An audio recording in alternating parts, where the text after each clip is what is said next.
దాని తర్వాత ఇక్కడ ఈ రూమ్లో చేసిన వల్ల వీళ్ళు చికెన్ బిర్యానీ తినడం ఇవి అదే చికెన్ బిర్యానీ తినడం తప్పు కాదు కదా.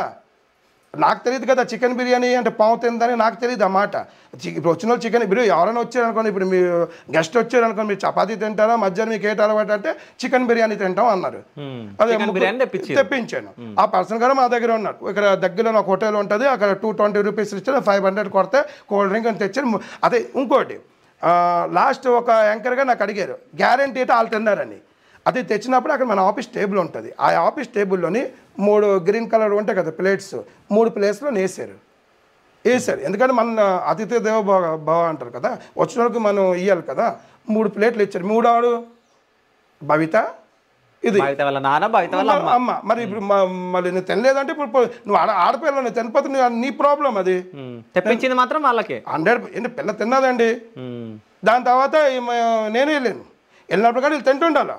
తినేసిన తర్వాత అదే ఇతను కన్నా వేరే పర్సన్ అంటే ప్లేట్లు బయట పారు, లేదంటే నేను పారిస్తాను అనుకుని 3 ప్లేట్లు ఒక దాంట్లో ముచ్చులని వేసి మిగిలినవన్నీ రసం ఏదంటారు దానికి జిలేబీ అంటారు కదా, జ్యూస్ అవన్నీ తీసుకొని బయట పారిస్తుంది. ఆవిడే పారిస్తుంది. అంటే ప్లేట్లు ఎత్తిన తర్వాత ఆవిడే లేదంటే మనకే అది ఎత్తుకోవాల్సింది. అది అంత ఒక ఆడదానిలాగా ఒక మంచి పని చేసింది.